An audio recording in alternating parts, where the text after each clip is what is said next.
प्यारे विद्यार्थियों, आपके अपने मनोहारी मैथ यूट्यूब चैनल में आपका हार्दिक स्वागत है। मैं आशा करता हूं कि आप पूर्ण रूप से स्वस्थ होंगे। आज हम लोग भारतीय गणित के संक्षिप्त इतिहास पर नज़र डालेंगे और इस बात पर विचार करेंगे कि विभिन्न कालखंडों में भिन्न भिन्न गणितज्ञों के द्वारा की गई रचनाओं और उनका आज वर्तमान समय में किस तरीके से उपयोग हो रहा है। मैं आशा करता हूं कि ये वीडियो आपके लिए लाभप्रद सिद्ध होगी। अब ज़्यादा देर न करते हुए हम चलते हैं भारतीय गणित के संक्षिप्त इतिहास पर। प्यारे बच्चों, गणित को प्रारंभ से ही बहुत महत्वपूर्ण विषय माना जाता रहा है।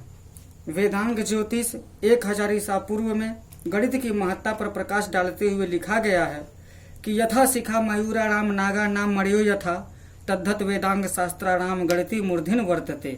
अर्थात जिस प्रकार मयूरों की शिखाएं और सर्पों की मणियां शरीर में सर्वोपर मूर्धा अर्थात मस्तक पर विराजमान है, उसी प्रकार वेदों के सब अंगों तथा शास्त्रों में गणित शिरोमणि है। प्रसिद्ध जैन गणितज्ञ महावीराचार्य ने गणित के संदर्भ में तो यहाँ तक कहा है कि बहुबिर्भि प्रलापहि किम त्रिलोके सचराचरे यत किंचितस्तु तत्सर्व गणितेन बिना नहीं। अर्थात बहुत अधिक प्रलाप करने से क्या लाभ है, इस सचराचर जगत में जो कुछ भी वस्तु है वह सब गणित के बिना समझना संभव ही नहीं है।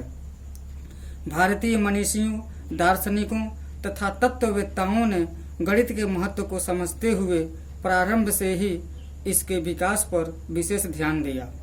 भारतीय गणित के गौरवशाली इतिहास को जो ऋग्वेद से प्रारंभ होता है, मुख्यतः निम्नलिखित 5 कालखंडों में विभाजित किया जा सकता है। पहला आदिकाल, जिसका समय 500 ईसा पूर्व तक, पूर्व मध्यकाल 500 ईसा पूर्व से 400 ईस्वी तक, मध्यकाल 400 ईस्वी से 1200 ईस्वी तक, उत्तर मध्यकाल 1200 ईस्वी से 1800 ईस्वी तक और वर्तमान काल 1800 ईस्वी के बाद और आज तक चला आ रहा है। आदिकाल को 2 कालखंडों में बांटा गया, वैदिक काल और उत्तर वैदिक काल। वैदिक काल का समय 1000 ईसा पूर्व तक है। इसमें वेद व्यास ने नारद विष्णु पुराण की रचना की। ऐतरेय ने ऐतरेय ब्राह्मण की रचना की। उत्तर वैदिक काल 1000 ईसा पूर्व से 500 ईसा पूर्व तक है। इसे 2 कालखंडों में बांटा गया, सूर्य प्रगति काल और शूल एवं वेदांग ज्योतिष काल। सूर्य प्रगति काल में सूर्य प्रज्ञप्ति, चंद्र प्रज्ञप्ति और अन्य जैन एवं साहित्य की रचना हुई। शूल एवं वेदांग ज्योतिष काल में बौधायन, आपस्तंभ, कात्यायन, मानव, मैत्रायण, वाराह और वाधुल जैसे गणितज्ञों ने शूल सूत्रों की रचना की। पूर्व मध्यकाल, जिसका समय 500 ईसा पूर्व से 400 ईस्वी तक है, उमा स्वाति 135 ईसा पूर्व में तत्वार्थाधिगम सूत्र भाष्य की रचना की। आचार्य यतिवृषम 176 ईस्वी में त्रिलोय पर्णति की रचना की। वच्छाली गणित, सूर्य सिद्धांत, जम्मूद्वीप प्रगिप्त, पीतवत्थु टीका, स्थानांग सूत्र, अनुयोग द्वार, उत्तराध्ययन, गणितानुप्रयोग और भगवती सूत्र की रचनाएं हुई। मध्यकाल, जिसका समय 400 ईस्वी से 1200 ईस्वी तक है, भारतीय गणित का स्वर्ण युग कहा जाता है, क्योंकि इस काल में आर्यभट्ट, ब्रह्मगुप्त, महावीराचार्य, भास्कराचार्य जैसे अनेक श्रेष्ठ एवं विद्वान गणितज्ञ हुए, जिन्होंने गणित की सभी शाखाओं को, जिनका प्रयोग हम आज कर रहे हैं, विस्तृत व स्पष्ट रूप प्रदान किया। वेदों में जो सिद्धांत व विधियां सूत्र रूप में हैं, वे इस काल में अपनी पूर्ण संभावनाओं के साथ जनसाधारण के सामने आए।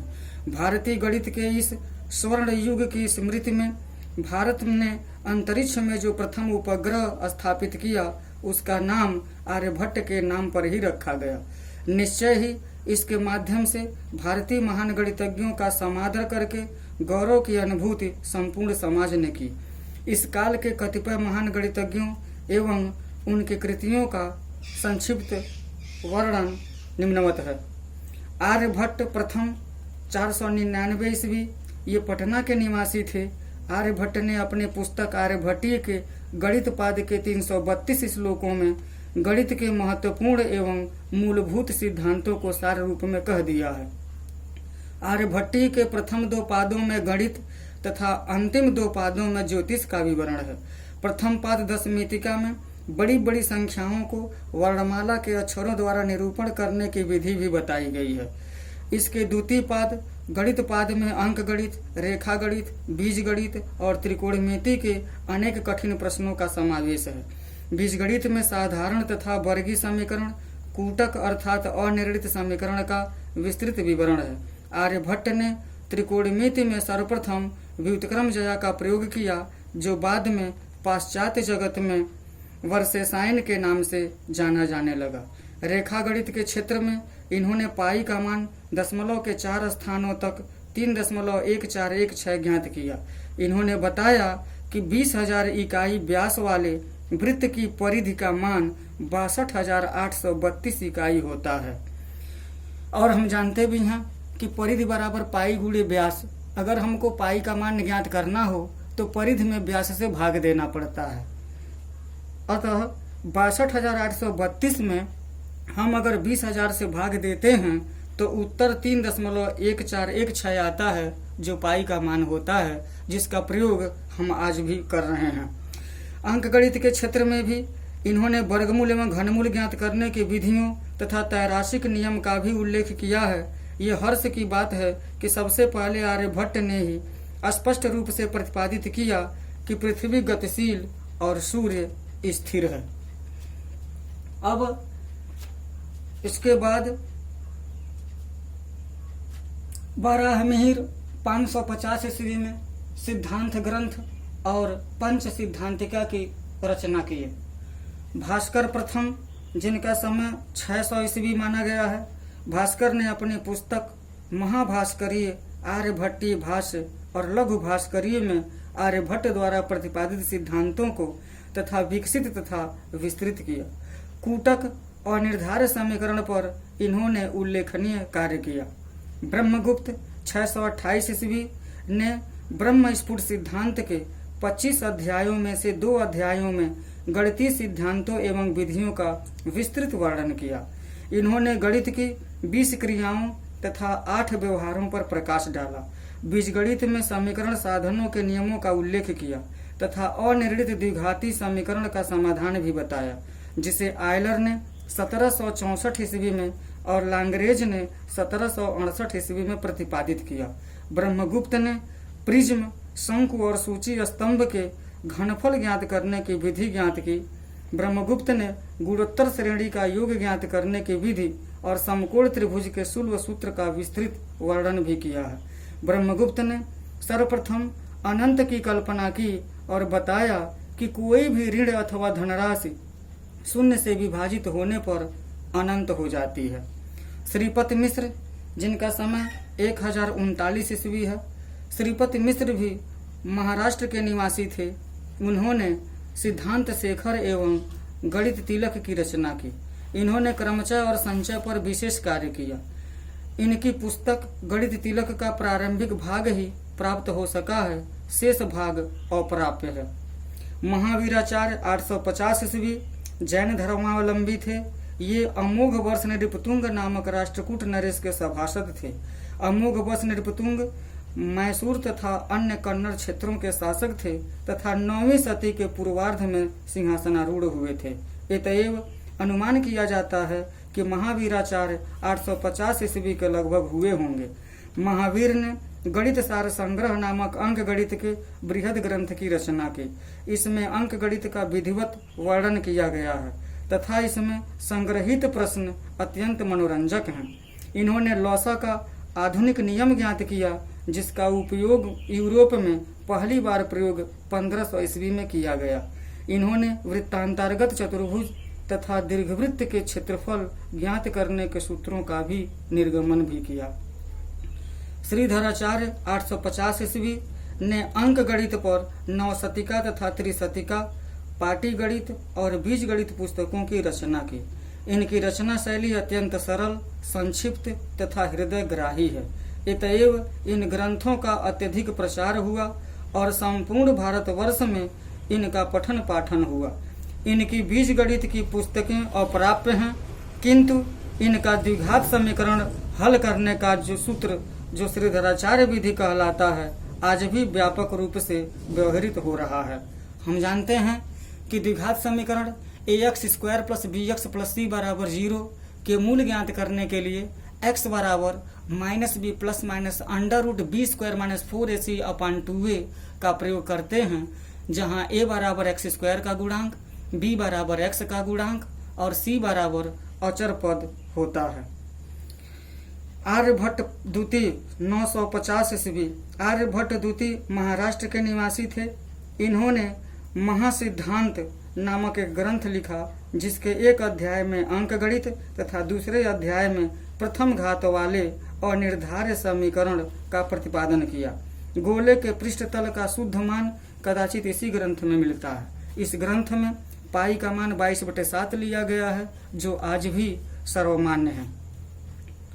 भास्कराचार्य द्वितीय 1144 ईस्वी। मध्य युग के अंतिम तथा अद्वितीय गणितज्ञ भास्कराचार्य द्वितीय ने अपनी प्रसिद्ध पुस्तक सिद्धांत शिरोमणि एवं करण कुतूहल में गणित की विभिन्न शाखाओं अंक गणित, बीज गणित, त्रिकोणमिति आदि को एक प्रकार से अंतिम रूप दिया। वेदों में जो सिद्धांत सूत्र रूप में थे, उनकी पूर्ण अभिव्यक्ति भास्कराचार्य की रचना में हुई है। इसीलिए इन्हीं पुस्तकों को आधार मानकर वेदों में प्रयुक्त सूत्रों का प्रयोग वैदिक गणित की आधुनिक कृतियों में किया जा रहा है। इनमें ब्रह्मगुप्त द्वारा बताई गई 20 प्रक्रियाओं और 8 व्यवहारों का अलग अलग विवरण और उनमें प्रयोग में लाई जाने वाली विधियों का प्रतिपादन सुव्यवस्थित और सुसाध्य रूप से किया गया है।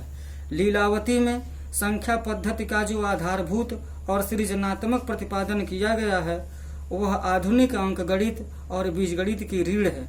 लीलावती के काव्यपूर्ण सरल प्रश्न आज भी कला और विज्ञान के संगम के अनूठे उदाहरण हैं। भास्कराचार्य द्वितीय द्वारा बीजगणित के अनिर्णित समीकरणों के समाधान के लिए प्रयुक्त चक्रवात विधि की प्रसिद्ध विद्वान हेकल ने भूरि प्रशंसा करते हुए कहा है, यह निश्चय रूप से संख्या सिद्धांत में लैंग्राज से पूर्व सर्वोत्कृष्ट उपलब्धि है। इसी नियम का फर्मट ने 1657 में प्रयोग किया। अपनी पुस्तक सिद्धांत शिरोमणि में भास्कराचार्य द्वितीय ने त्रिकोणमिति का विस्तृत उल्लेख किया है। जया, कोज्या, उत्क्रमजया के विभिन्न संबंध और तालिका, अवकलन, अणुचलन, कलन तथा समाकलन का भी प्रतिपादन किया। पृथ्वी के गुरुत्वाकर्षण शक्ति की भी पूरी जानकारी इन्हें थी। इन्होंने लिखा है कि पृथ्वी में आकर्षण शक्ति है जो वस्तुओं को खींचकर अपने धरातल पर लाती है। उत्तर मध्यकाल, जिसका समय 1200 ईस्वी से 1800 ईस्वी तक है, इस काल में नारायण पंडित एक महान गणितज्ञ हुए, जिनका समय 1356 ईस्वी है। नारायण पंडित ने अंक गणित पर गणित कौमुदी नामक एक बृहद ग्रंथ की रचना की। इसमें अनेक विषयों का प्रतिपादन किया गया है। इनमें क्रमचय संचय, अंक विभाजन तथा माया वर्ग प्रमुख हैं। यह ग्रंथ ऐतिहासिक दृष्टि से अत्यंत महत्वपूर्ण है। नीलकंठ 1887 ईस्वी में, नीलकंठ 1587 ईस्वी। नीलकंठ ने ताजिक नीलकंठी नामक ग्रंथ की रचना की, जिसमें ज्योतिष गणित का प्रतिपादन किया गया है। कमलाकर 1608 ईस्वी। कमलाकर ने सिद्धांत तत्व विवेक नामक ग्रंथ की रचना की। सम्राट जगन्नाथ 1731 ईस्वी। सम्राट जगन्नाथ ने सम्राट सिद्धांत तथा रेखा गणित नाम की 2 पुस्तकें लिखीं। रेखा गणित की वर्तमान शब्दावली अधिकांशतः इसी पुस्तक पर आधारित है। ज्येष्ठदेव 1610 ईस्वी में युक्ति भाषा और शंकर पारसव 1560 ईस्वी में क्रियाक्रमकरी की रचना की है। वर्तमान काल में नृसिंह बापूदेव शास्त्री, जिनका समय 1831 ईस्वी है, नृसिंह बापूदेव शास्त्री ने भारतीय एवं पाश्चात्य गणित पर पुस्तकों का सृजन किया। इनकी पुस्तकों में रेखा गणित, त्रिकोणमिति, सायनवाद तथा अंक गणित मुख्य हैं। सुधाकर द्विवेदी सुधाकर द्विवेदी ने दीर्घवृत्त लक्षण, गोली रेखा गणित, समीकरण मीमांसा, चलन कलन आदि अनेक पुस्तकों की रचना की। साथ ही ब्रह्मगुप्त एवं भास्कर की पुस्तकों पर टीकाएं लिखकर सामान्य जनता के लिए सुलभ कराया। रामानुजम 1889 ईस्वी। रामानुजम सूत्र रूप में गणितीय एवं अन्य सिद्धांतों को लिखने व सिद्ध करने की वैदिक परंपरा के आधुनिक युग के महान गणितज्ञ हैं। उनकी श्रेष्ठता इसी से प्रमाणित है कि उनके द्वारा प्रतिपादित 50 प्रमेयों में से 1-2 को सिद्ध करने में ही गणितज्ञों एवं शोधकर्ताओं को वर्ष पर्यंत दत्त चित्त होकर परिश्रम करना पड़ा। कुछ प्रमेय अभी तक सिद्ध नहीं किए जा सके हैं। इनकी कृति रामानुजम डायरी शीर्षक से जन्मशती वर्ष में प्रकाशित हुई है। स्वामी कृष्ण तीर्थ जी महाराज 1884 से 1960 ईस्वी तक महान गणितज्ञ एवं दार्शनिक जगत गुरु शंकराचार्य भारती कृष्ण तीर्थ जी की आधुनिक युग में वैदिक गणित के महान प्रधान भाष्यकार हैं। इन्होंने अपने पुस्तक वैदिक गणित में वैदिक सूत्रों को पुनः प्रतिपादित किया है और उनमें निहित सिद्धांतों और विधियों को इतनी सरल, सुग्राह्य एवं सुस्पष्ट भाषा में प्रस्तुत किया है कि गणित का एक साधारण विद्यार्थी भी उसे आत्मसात कर गणित के जटिलतम प्रश्नों को अत्यल्प समय में हल कर सकता है। इनकी पुस्तक वैदिक गणित पर एक प्रामाणिक ग्रंथ है। स्वामी जी ने अपनी इस अनुपम कृति के माध्यम से वैदिक गणित में छिपी हुई अद्भुत क्षमता से परिचय कराकर गणित के केवल सामान्य विद्यार्थी को ही नहीं अपितु अधिकारी विद्वानों के अंतःकरण को भी झंकृत कर दिया है।